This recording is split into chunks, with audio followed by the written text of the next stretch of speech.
Hey everyone, we're here with Richie Cavalera, Incite frontman and fucking madman. I'm sure you know him. If you don't, you got to check him out. This new album, holy fuck, Savage New Times. It's not coming out till August, so you got plenty of time to fucking enjoy it. But as a whole, dude, from start to end, it fucking is killer. Holy Uh, shit. Hell yeah, dude. I appreciate that. It's like it's killer to hear like all the feedback starting to come out. We've been sitting on this for like a year as a band, so to have all that build up and then finally hearing everybody digging it, man, it's pretty exciting. Yeah, it's fucking, I'll tell you, I think you did really good with Dolores as a single because it's different and it's like it's fucking awesome. Fucking A. Yeah, to us that was like all the singles had been laid out and for us it was like people know obviously we can do heavy jams and groove filled jams and this was kind of like us finally really like experimenting and finding our sound. I think it really started to evolve going back to the last album, Wake Up Dead. Bringing in a new guitarist and not just like a guy, like our guy that we've been searching for the last 13 years. We feel like we have him, to do the piano and 12-string guitar and all the things he did on Dolores and all the writing he did. It's a dope time to be in this band for sure. Hell yeah, dude. Dolores really reminds me of something that comes out from King Diamond. I fucking love King Diamond, dude. So it's like it's so epic and I'm like, holy fuck, man. Like Uh, I like think it what turned out good. I do You too. I know, think I think it's a great way for the band as a whole to really like showcase like, dude, look at what we can do. What else we can do, I should say, you know? yeah, man, it's rad. After like this being our seventh album, to like still feel like we're, you know, on and like just now creating our best stuff and really enjoying being in a band again. Like I think you go through periods where different dudes can create different issues and maybe kill the fun out of being in a band. So I think once we like came out of Built to Destroy's record cycle, it was just kind of like we need to change something. We need to do something to make this better, for the guys that, Lennon, me and L who've been together for so long now. And yeah, Dolores was just like that next envelope where we want to take this band. Lennon, the drummer being such a vital part of the writing now is like totally changed. Um, took us away from that like style we were being forced into, and now this is like what we had always envisioned the band to be. And it's crazy how much whoever's in charge of writing determines that. Really, it's such a mind game trying to figure out how to make it right and what works best. Yeah, it's really cool. Like, so I think I came onto the Insight team around like 2015 with the Slaughter. I was like, okay, I can fucking get this, right? So I've kind of followed you and to like watch the band evolve into what it is honestly fucking awesome. That's awesome to hear, man. Yeah, that's like what we're hearing, from the feedback. Like, we've been lucky to not be that band that like came out with our first album, second album being like the best of our work and then like forever chasing that. I think we've always had the freedom to just feel like we can make whatever we want, write what we want. And, to us, that's always like what music was about. Like, obviously you have some mindset of like thinking about like the metalheads out there and what they want and etc. But at the end of the day, you got to like be happy with what you're doing. If we're gonna be gone away from families and do all the things that you have to do to be in a band, like we want to play the shit that makes us fired up, and it's cool to feel so different, in a this day and age to like really be producing something that feels fresh and organic. Oh yeah, after fucking 20 years of being a band, I think a lot of bands would be like, man, it's really hard to find something, fresh and new. And sometimes that's some new blood with, with Lane coming in. It feels like he's really, brought a different perspective to the band, or like a fresh perspective to really help like bring some of that creativity out, which is fucking cool as shit.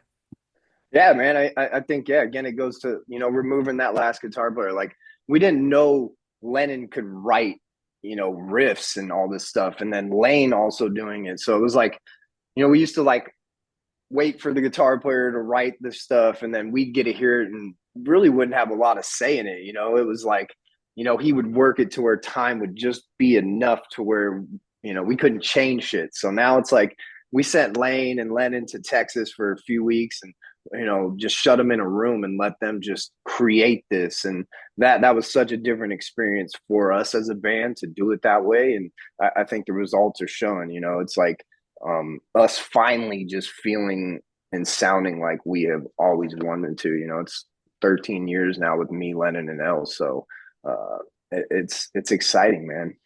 Yeah, that's, that it's wild to think, like all those fucking years, and you're like, man, we're finally getting there. How fucking great is that? You know? It's it's great. It was scary too, though. I think when we went in the studio for this recording, we weren't sure if this would be like forcibly our last album. Like we just didn't know what to expect. A lot of things were up in the air. We've been with such a small label for such a long time, and it was just kind of like always like going in a circle and never really like breaking out from that. And I think bringing on the new management team with FM Music, and having Reigning Phoenix as the label now, with the experience they have with dudes that like built Nuclear Blast, and the roster they have with Meshuggah and Opeth and Kerry King and all these great bands. So it's exciting for us to just see this whole other aspect of the things we were always wanting as a band but never could grab. So it's all just falling into place now, man, and it's dope, and I can't wait to just hit the stage. That's like where we're really dying. Yeah, dude, I'm excited. I can't wait for you guys to be on the fucking road. I want to see some of this new material live. Like, I want to see you guys pull Dolores off. Like, holy fuck, I think that would be like, oh, Oh, we're gonna that I think is something we have to play. And I think just this new album, I mean, we're doing 5 singles off of this record before it's actually out. And I Wow. think all 10, in my opinion, could have been used. So live we're definitely gonna rip these out. I think for Summer Slaughter, we're doing half the set is gonna be the Wake Up Dead, and the other half is gonna be the new material. So um we're gonna shove it down everybody's throats, man. That's for damn sure.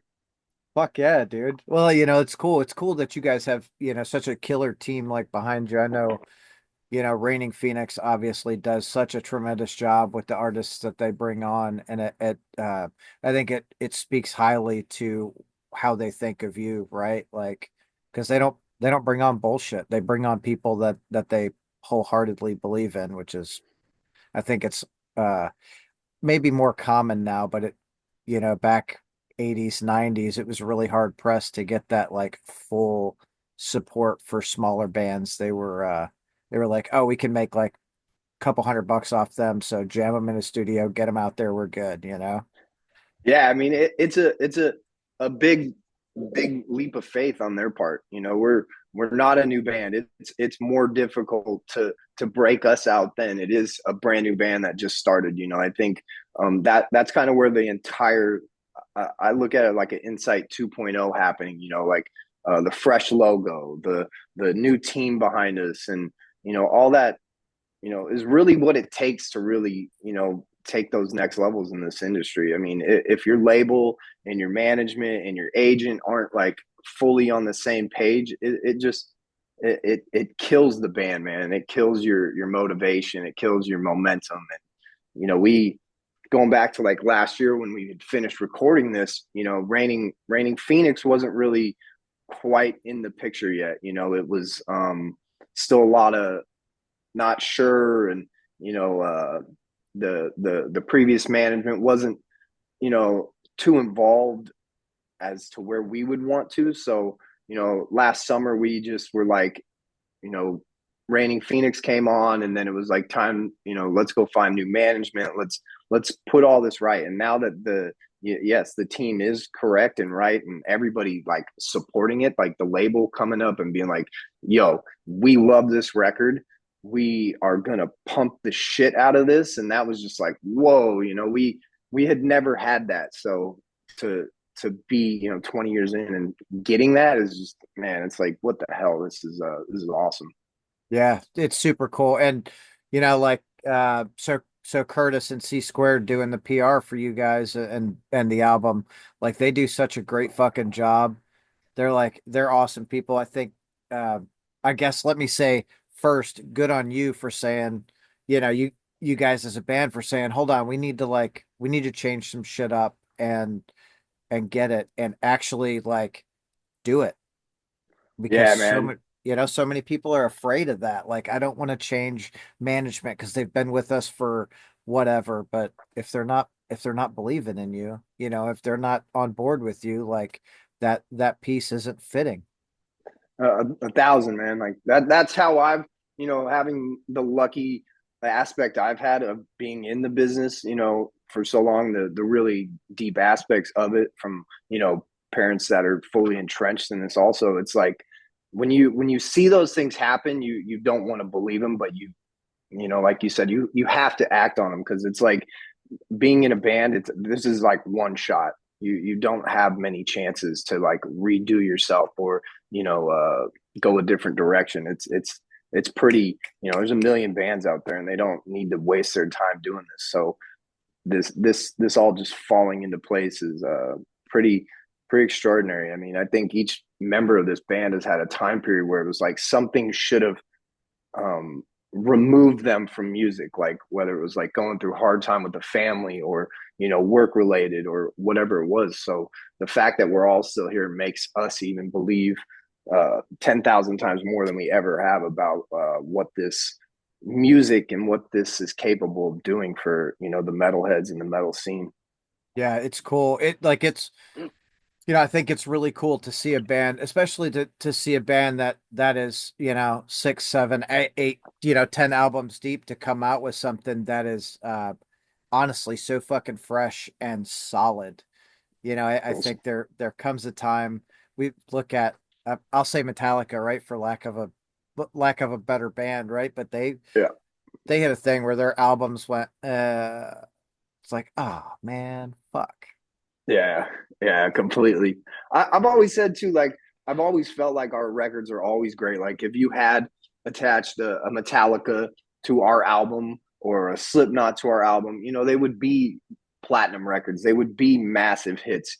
So again, it just comes back to like getting it out there, getting the right message behind what your band is. And I think that's all finally catching on, and again, allowing us to just focus on playing more, and not you know worrying about every aspect of every detail of the band, because ultimately when we start this shit, we don't even know half of that stuff that you have to do. You're like businessman most of the time rather than actual musicians. So it's Yeah, you're fun to like, like fuck.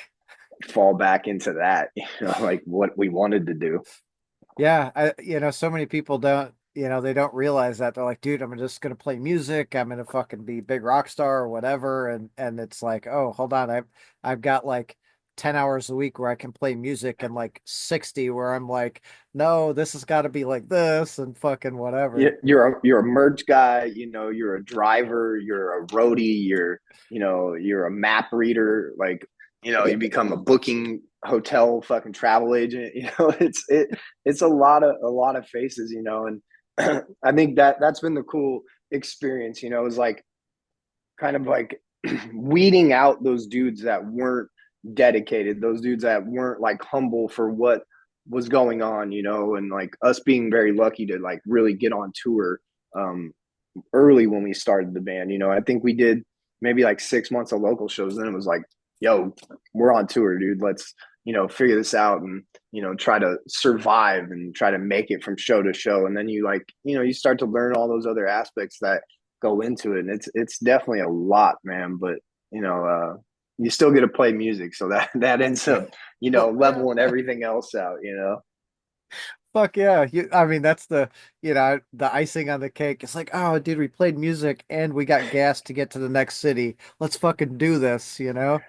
That's totally the way it is, man. Like it's ground level stuff, and that's what keeps it fun too. It's not so much pressure to like succeed to these like huge albums we've already had, or not, nothing like that. Yeah. Well, I feel like this album is going to be the biggest album for you guys thus far. Like, uh, team, the fucking music is fresh. It for the listener, I think it's super, super rewarding. Um, Yes. and something like going back and listening to the discography, something that I really like about you, about Incite is that, and I don't know if you recognize it, but I'm pretty confident that you do, is like there's a nod to those fucking bands throughout history, like somewhere in there, whether it just Oh be yeah. a little riff or a vocal pattern, is like, man, it's so fucking, it's so cool Oh to yeah. be able to like pick up on that shit, you know? Oh yeah, man. We've had so many different influences on this band over the years. I think, starting out, we were really in depth with, Kill Switch and Poison the Well and Despised Icon and Black Dahlia and all that stuff that was really taking shape in, the 2008, 2007 era, and that was hugely influential on us starting out, and I think, as time went on, we were able to find more influences. I think me, Lennon, and L have such a wide variety of music taste, from, old rock to hip hop to 80s thrash metal, and, obviously all the legends, the Slayers, Metallicas, and all those bands that like really pushed us in the direction that we, were always like striving for, and I think this plays homage to, you know, Judas Priest and, like you said, a little bit of that Abigail feel on Dolores. I think we're a band that isn't afraid to really test things, and, we don't have that pressure like, oh, if this fails, you're done. We just can create the music, and hopefully the listener, the metalheads, get to like vibe with that back with us. Yeah, but I think, I think for you guys not setting that expectation too, like if this one doesn't do this, like we're fucking done. Like that's I think for a band, for any band, that's like an unrealistic thing because you don't fucking know. And what are you Yeah. doing? Are you creating music to create music or are you creating music to create dollars? Yep. Exactly. That's I think what, determines what a band becomes. I think, if you can keep the organization going and not have that become your motivation, and music still be what you're motivated by, and that's what'll, create this kind of situation that we are in. We're none of us are well off by any means. We all struggle with day jobs and all the real things of life, but at the end of the day, this is like, again, something that we haven't given up on. So we're just excited to still be doing this, man, and like even more fired up with the new album. Yeah. Yeah, I think I'm really excited to see what everyone else thinks of the new album. I think it's gonna fucking I think there are gonna be a lot of people who are like, holy shit, like you're gonna get a lot of new listeners with it. Oh shit, I can't hear you. Oh, there we go. Yeah, I think that's like the cool thing about where this is going is like having this opportunity to gain so many new listeners. We've never been big. We've never broken out. We've always had this really kind of just underground, independent, maintained level, and this is the first time where it's like, wait a minute, dude, something different's going on. Like look at all the interview requests coming in, look at all the cool tour offers we're getting, and yeah, it's fucking a trip, man. But I feel like I'm at a better place to accept it now than I like me at like 19, 22 in those early days. I would have pissed this away. I would have just been a fucking wasted mess in the corner, just being as wild as I could. But at this point, it's like, um, I'm grown up, I'm mature, and I'm humbled by all the experiences I've had. So I think it's a perfect time for the band to, make this jump to the next level because we're ready for it. Hell yeah. Fuck yeah, dude. That's really awesome to hear that you like recognize, when you were younger that you probably would have pissed it away. Like how many people would have been like, "Oh, this should have happened years ago." But I know I was drinking a case a day and a fucking fifth of Jack, but whatever. Yeah, I think that's the cool thing about life. Sometimes it'll take you through those shitty valleys and those turns and whatnot, and yeah, I'm really thankful it didn't happen earlier because yeah, this is like where my life is peaceful. It can absorb what this could bring, at this point. So it's fucking cool. I'm stoked. Hell, hell yeah, dude. Absorb and appreciate it, which I think, Yeah. is the important thing that I'm seeing right now is like you're like, oh shit, like this is cool. It's really cool to see fucking everyone like jumping on board, like, dude, let's do this now. It is, man.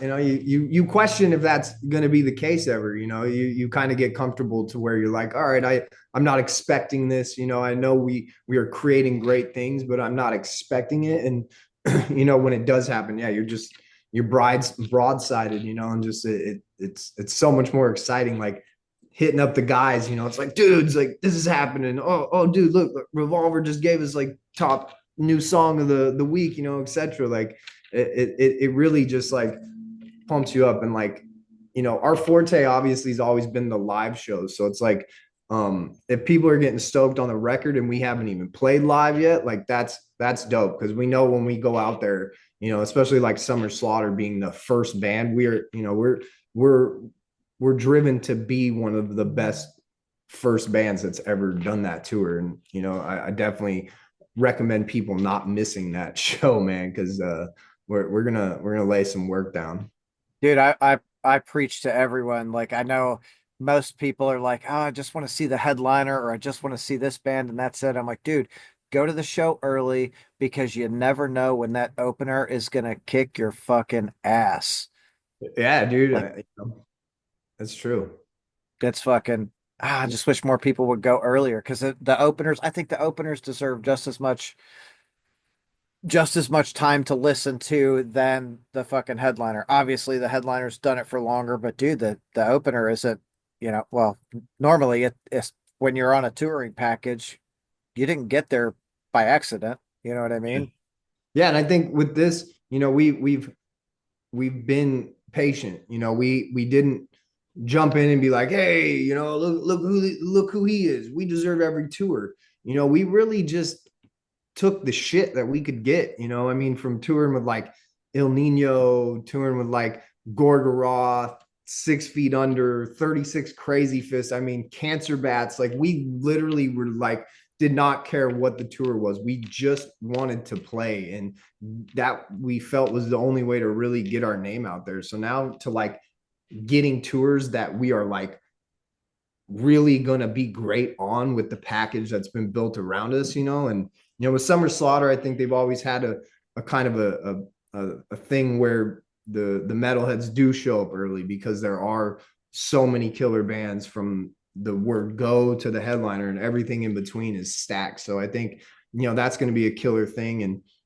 we have another rad tour in like a September, October, which I believe I can say this. If not, they can just yell at me. But like 30 or 6 Feet Under, which for us is killer because Chris is a huge like friend of the band. He's been on our track. Yes, Yeah.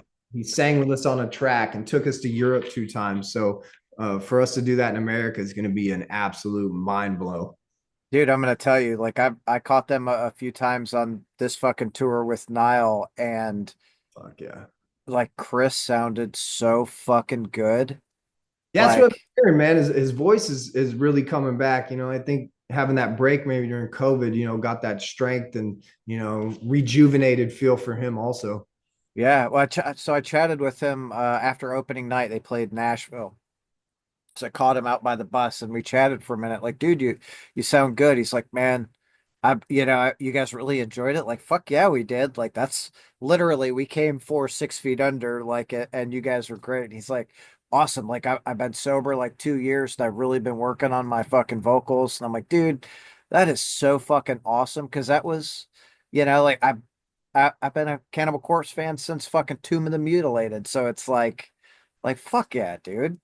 It's cool, man. That's again, that's like that exciting thing about music, man. It's like different times in your career can like refire you up. And even for them to be doing, multiple US tours, which I think had been like 15 years since they played over here, and Yeah. we understood it like doing those Europe tours, like how, it's so much more like taken care of for you. There's food at the venue, there's showers, there's places you can sleep. It's very more accommodating to the band and the musicians. So I understand why he did that. But now, giving it a try and coming back over and giving the fans out in America, an opportunity to see them is great because having Jack back with him and Marco on the drums, it's a killer lineup that he has. Oh One of the yeah. solid bands too around him. So it's dope, man. I can't wait for them to announce that and get to see the cities that we're gonna hit on that with them guys too. Yeah, that's gonna be fucking cool. So they did already announce is it Heaven and Hell at Black Circle in Indianapolis, I think. Yeah, and a couple other, I think Aftershock or something like that they're on. So I think the tour is going to pretty much revolve around their festival stops, which is cool. And I'm looking forward to us finally getting a breakthrough into those festivals next year too, man. Yeah, that'll be super cool. So my hope is that you guys are in a spot that I can actually go to a fucking show because I'm like fuck, dude. Now I gotta go see Incite and 6 Feet Under together, motherfucker. Like That tour looks like it's going to be pretty extensive. So I would think, obviously Summer Slaughter is just kind of like a little bit of a feeler for them to kind of get the legs under that tour again. So yeah. we're going to do the big run with 6 Feet in September, October. So definitely we'll be close, I'm sure of that. Yeah, I think so too. And if not, I'll just have to make a fucking trip somewhere. My my buddy Jeff is Jeff Golden is doing touring bass for 6 Feet Under. Yeah, no, he's an old school homie. I Yeah. actually met him, gosh, man, it must have been like 2010 or 11. He came out to like do a fill-in couple shows for Soulfly when we were on tour with them and Straight Line Stitch, I think the other band was, if I remember correctly. And yeah, he's a good dude, man. Always hitting the pavement trying to get his music rolling too. And that's good to see him jamming with such a good band now. Yeah, he's always super nice. Yeah, I think I met him back in his Crowbar days and it was like, we've kind of chit-chatted for a lot of years and he fucking did this tour and I'm like, dude, we're fucking hanging out and he's like, all right, cool. So, like I went and fucking hung out a couple of times. So I'm excited for him to get the opportunity to go out with SFU again and to have you guys on this fucking tour in September, October.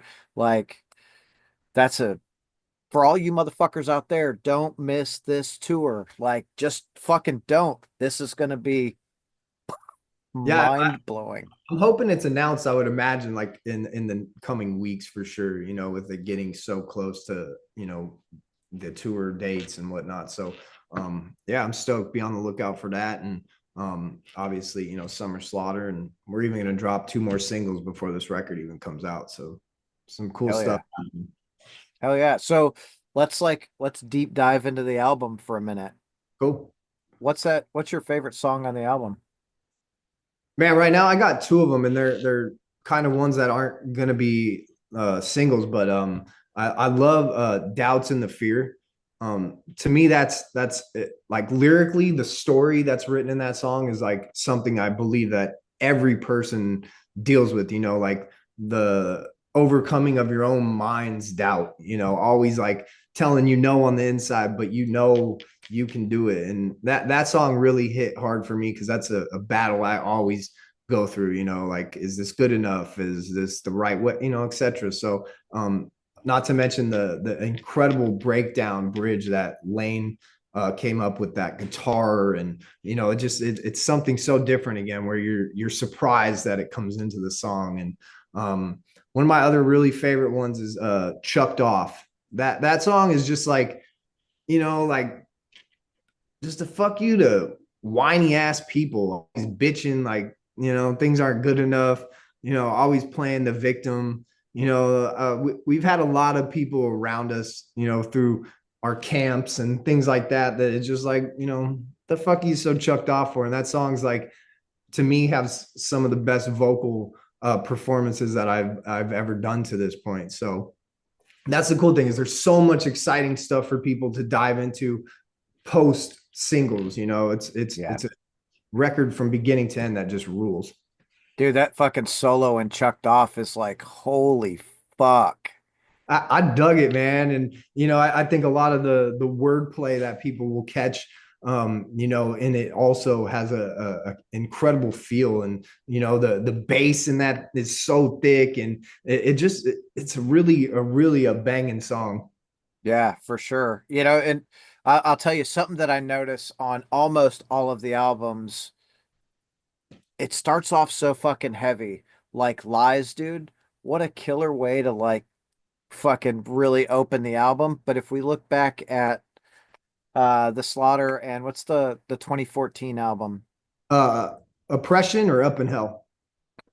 Up in Hell, Yeah, yeah, like that they start off a little slower. Not that they're bad by any means, but they start off a little different than everything else that Insight does. And I like that you guys tried that, at that time. yeah. But I really like, Savage New Times. I think when people hear that fucking opening riff, they're gonna be like, okay, is this what we're in for? And you're just gonna fucking pummel them the whole time, dude.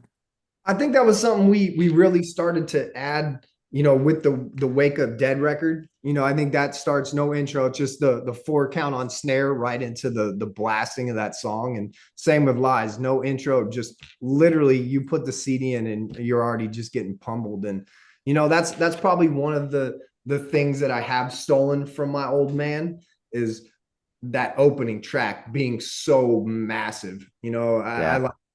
I looked back through like what he had done, and it was like every record they put out was always, that first song was like such a massive face smashing track, and I think that was something, yes, we've tried to have, going forward with our records, and really setting the tone, and then not letting up by going into, feel this shit, get fired up, as the second song on the album. So that like, I think just keeps that pace ripping and rolling. And then, Just a Rat kind of, sets a more of a groove, suicidal feel to the record. And yeah, I think the flow was really good that, Lennon kind of came up with, creating the song order and the vibe that you feel on this record. And, Dude, it he blasts. fucking he absolutely crushed it. And like the coolest thing, I don't know if you've done this, but I've done this a couple of times.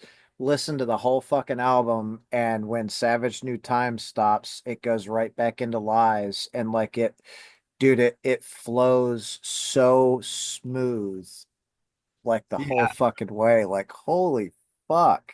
Even like for the people that are going to own it on vinyl, the first half, it ends, and then the second half starts with the Dolores. I think that's just such a cool shake up in the middle of this record. It's yeah, it became a record that I think you're gonna listen to over and over and over and over and over again. There's so much going on, and then you put on the headphones and you experience so much more detail in this record. And obviously that's a praise to Steve Ebbets and Arthur Rist coming in and putting the final touches and mastering and such. So it's such a layered record.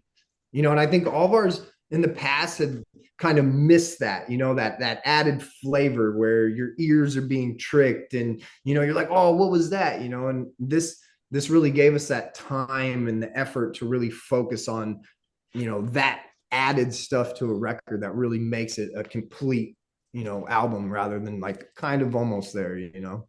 Yeah, I don't know. I like, I think every album that you guys have done has always been a complete album. And of course I think, Thank you. this again, right, is like the next level for you guys. And it's just as a fan, I can't say how fucking excited I am for everyone to hear it because I really, really think that everyone's gonna go, holy fuck, why have I not like been a part of this for the whole time, you know? I agree, man. Like I'm excited to that point to where like people will find this album and then have, you know, 6 records of music to dive through, man, and really like be like, holy shit, like this, you know. And I think that's how it goes for a lot of metal bands. You know, you don't really start getting your traction and your, you know, your notoriety until you put in the work of, you know, multiple albums and years. So it's cool, man. I'm really hyped hearing you say all this stuff for real. Yeah, I am too. Well, I'm hyped fucking listening to it. Like when Curtis sent it to me, I was like, okay, I gotta fucking hear this. Like new insight. I gotta fucking listen. I listen and I'm like, holy fuck, dude. It's exciting, man. It's a killer record, and you know, I think even like the more obscure tracks, like later, you know, I think the first half is such a cool vibe to lead into the second half of the record because yeah, you have like Dolores, and then Used and Abused is a very crazy orchestrated song, you know, with like the total black speed metal start to the, you know, pummeling kind of like down tuned metal feel that it goes into. And then, you know, you have Never Die Once, which is kind of like almost old school prong feel, you know, like totally felt like I was like harnessing like Tommy Victor and Tommy doing, Pro. Yeah. dude, like totally. Like when I heard, I was like, oh my god, it sounds like Tommy in '94, you know. And then you know you're ending on a song like Savage New Times. That's like totally just like Judas Priest and all these different aspects that come into that track, you know. And yeah, it's just a huge record of influence for us, you know. Yeah, it's really fucking cool. And I'm gonna tell you, so I'm real big on like passing the music on to the younger generations. Like I want them to fucking go out and experience and I'm saying this because you'd mentioned your dad a couple of times. Like Yeah, my daughter's first like metal show was Max Negor doing the fucking Return to Roots, dude. nice. I was like, we're going. She's like, okay. She's fucking there headbanging the whole fucking time. I'm like, God, I fucking love this. I Yes. love that, man. Like that to me is like what I remember of my childhood, you know, like my dad, my mom, they didn't take me fishing, they didn't play baseball with me in the front yard, you know. My pops showed me metal and, you know, took me to concerts and really threw me on stage, you know, like that was us fishing or throwing the football, you know. So I Yeah. love hearing what metal is about, the family that it is. Like I sell merch, you know, for a lot of bands. So I see how many fathers bring their daughters or their young sons and you know just really building the future for metal. And you know I don't think any other music genre out there does that, you know, in such a deep, you know, parent sibling type of vibe, man.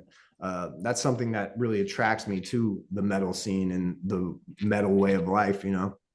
Fuck me too, dude. You know, like I love live shows because you go in there and nothing on the outside fucking matters. And if there's a little girl there, the whole place like protects that little girl. You know, Yeah, like what the fuck are you guys doing? Hold on, let her go. Let her do her thing. it's a beautiful thing, like what metalheads are. It's like we have this perception of being the scary pissed off people, but it's like we're the most calm chill people because we use this music as that outlet, you know. Yeah. It whether you're singing some cool ass riff or driving fast in the car or yeah in the mosh pit, you know, it's looking around seeing people from every background, every belief system, putting all that at the door and just coming in and like being a human being, you know, and having something that we all relate to. And, you know, I think music's a great thing that can bring, you know, humanity together in a more positive way to see that we still do agree on shit, you know, as far as like life and what is important to us. And, you know, music's a general universal language of that. It's the great connector, dude. I Fucking think A. we miss out on so much because we're so focused on like political bullshit or religious bullshit and Like, I don't give a fuck if you want to be conservative or Democrat or whatever, like, but don't tell me I have to be something. Yep. Let me be. I'm gonna let you fucking be. You Like know, I don't give a fuck what your religious preference is. If you're an asshole, you're an asshole. And if you're not, cool. it's true. And that's again, that's a metalhead thing. Like, I think that's what my determining force, to prove who I was to show people that, hey, man, I'm just a real dude, a humble dude, enjoying a situation I was just thrown into. I didn't plan for this life. I didn't pick where I was coming from or born. I just knew that like when I was born, my mother inundated us with metal. It was everywhere from nuclear assault sleeping on our couches to, the guitar player of Sacred Reich living in our guest room or, growing up in a metal bar, where you'd have like Flotsam and Jetsam beginning or Atrophy or, so many of these beginning stages of it, so it just became like a complete way of life for me personally. And then seeing all the kind of cool people that were a part of it just was like, man, I want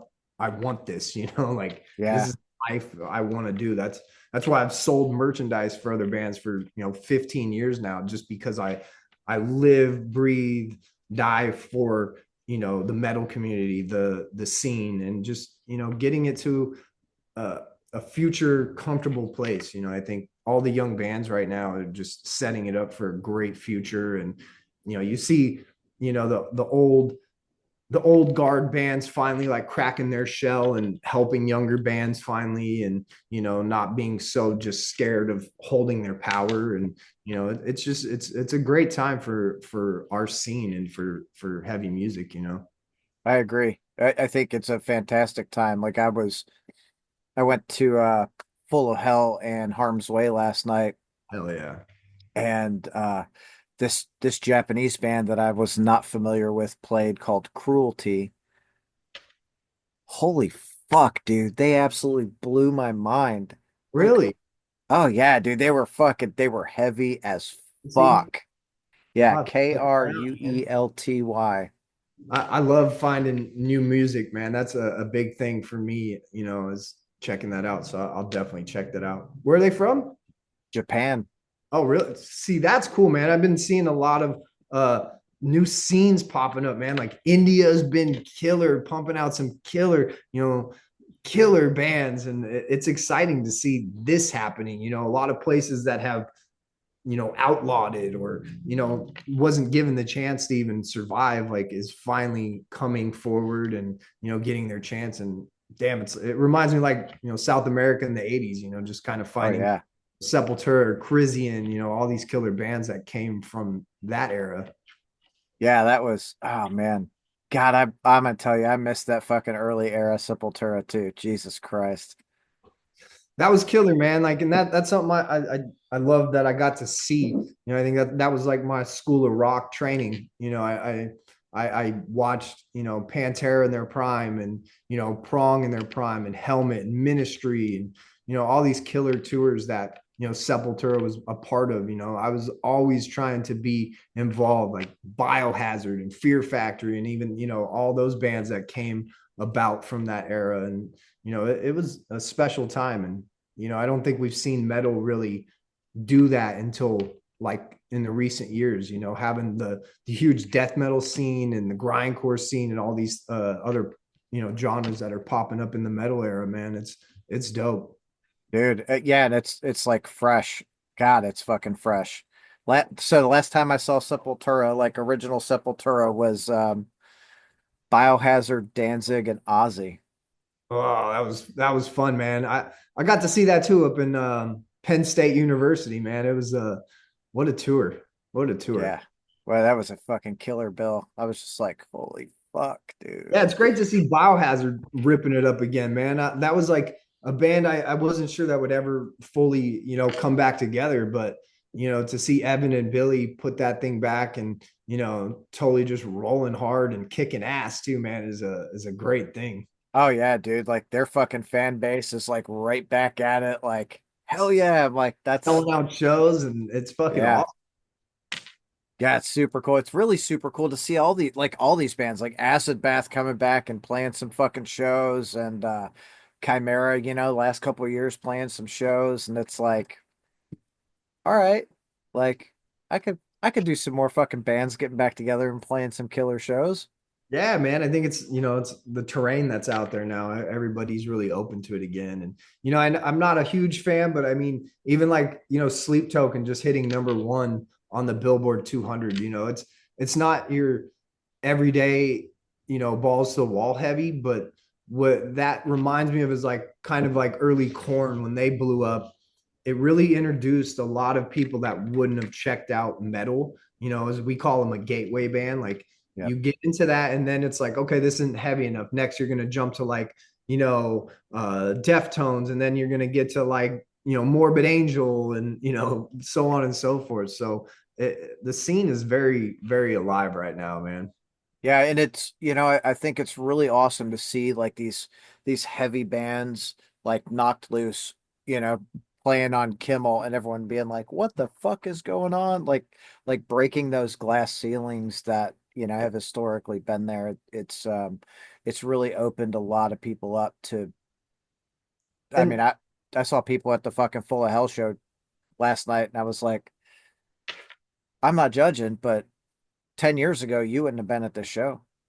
yeah, and that's what's crazy. Like these bands have been around a long time grinding, and people are just like, oh, how'd they get big? And it's like, well, because they've been putting in the work, man. And that's what it takes. Like Full Hell, I first saw them on, the Cavalera Roots tour with Immolation and then Full of Hell. And I was just fucking floored. I had never seen that, like what they were doing at that time. And, it's transpired into them being a headlining act and doing killer Yeah. stuff. So it's a grind, but if these bands that keep with it, man, they ultimately do find that next level. Like, yeah, Knock Loose and those, 200 Stab Wounds, another one that I love. And, Oh coming out yeah. of Florida right now, Body Box. And, it's some cool shit, cool young dudes that are like putting metal on the map.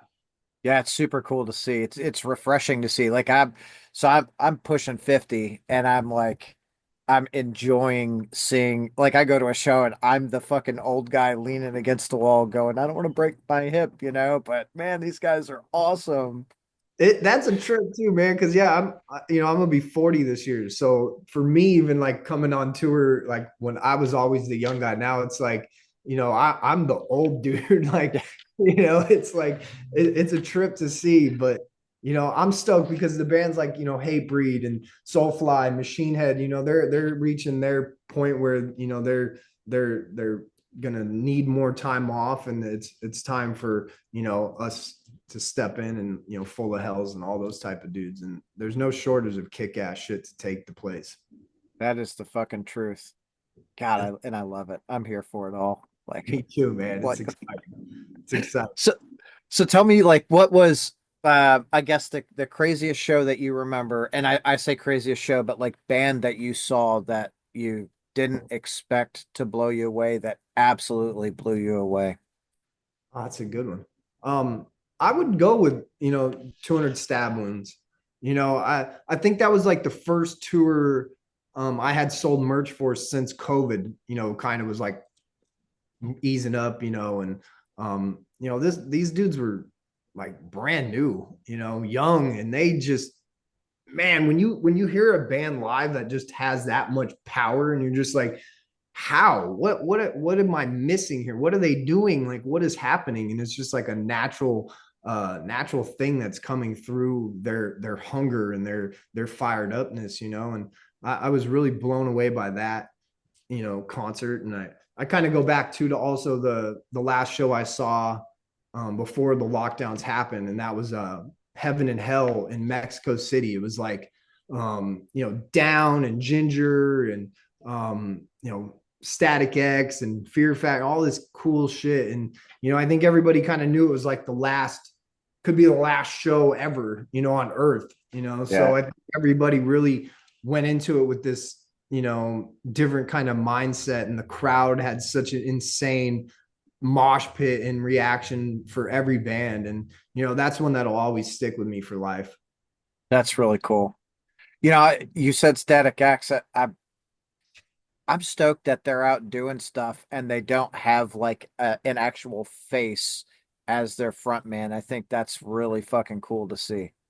Yeah, I think the way Tony Campos put that together and did it as a tribute, but also as a band that he helped start. So I see the vision that he had, and he's always been an incredible, just persona in music. So to see someone like Dope get that chance too, who's been a champion of music for a long time, is real cool. And I was blown away, man, seeing that live. I was really impressed how solid it was, how it didn't step on Wayne's memory, and I Right. think Tony could have did that with the way they ended. And I think he really did it humbly and as a professional as could be, man. And check it out. I Dude, think going out with Mudvayne next, right?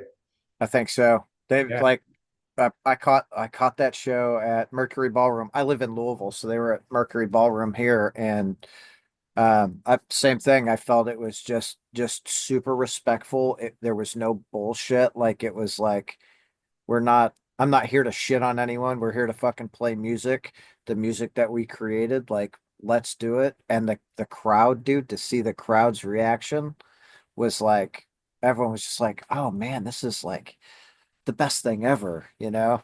Yeah, because put the bullshit aside that happened to them as Wayne's career progressed and the things that happened with him in the band, like where they were able to bring it back to and totally give it that good name for the future, and kind of like killed everybody's memory of the bad times of what happened, and Yeah. just brought everybody together for a celebration. And I love seeing bands do that.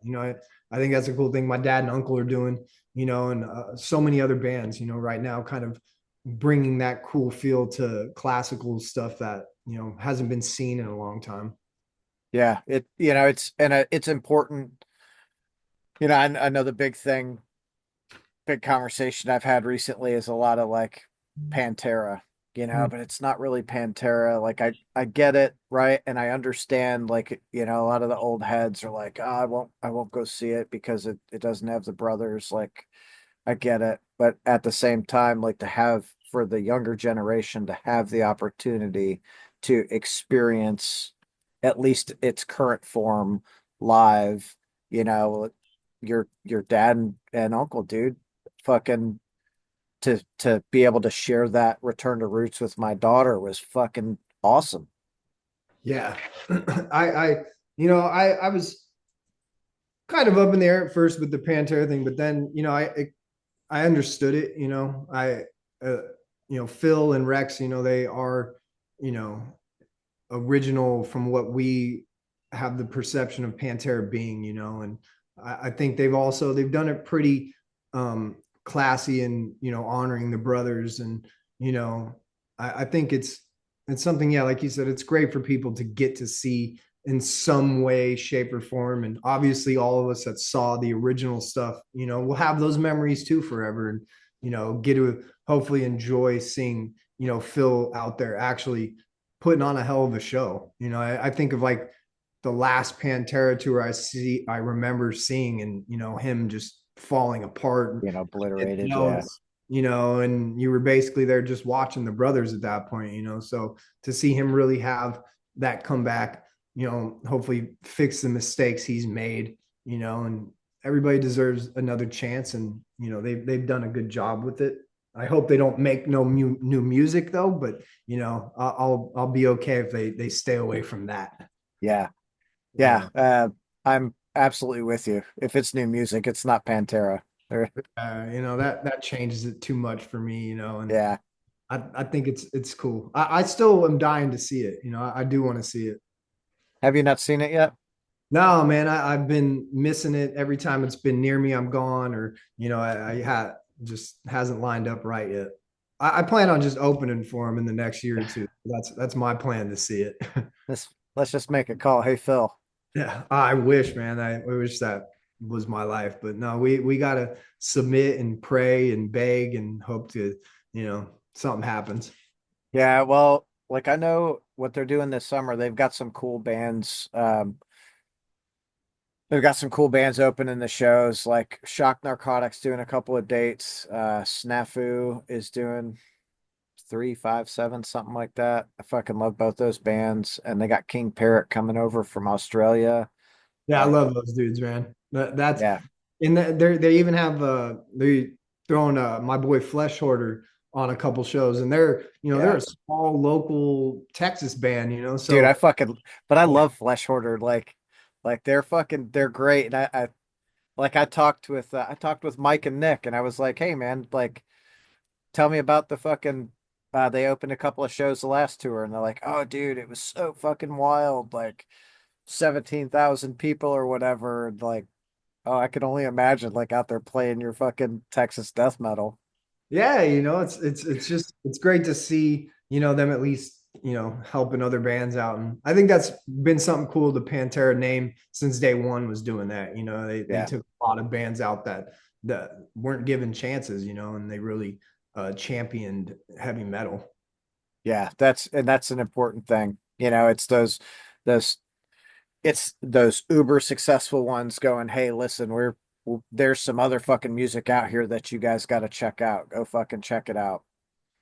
Completely agree, man. And again, it's good to see that coming back into music, not Yep. like bands touring for 5 years by themselves, like not helping anybody out except themselves, We So, have a 4 hour set. You're in for it tonight. You're like, dude, I saw this last week. yeah, man. Like, it was like just put local acts on at that point, at least, just to like champion the future of heavy music, And like I said, I think a lot of those guys like Dave Mustaine and those type of big dogs finally are seeing that they Yeah. need a future of heavy metal for even themselves to exist, because it's hard for them to write hits at this point. People are still coming based off of old stuff. So the more they can help other bands, the more people will find out about them even.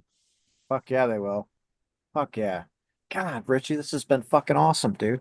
Oh, Tom, I appreciate the hell out of it, man. Like this has been one of my funnest things of this album, getting to do a lot of interviews and talk. And it's one of my favorite things about being in music. I love chatting at the merch booth about bands and music. I love doing this about bands and music. It's just something that I've always found like my total enjoyment in being a metalhead.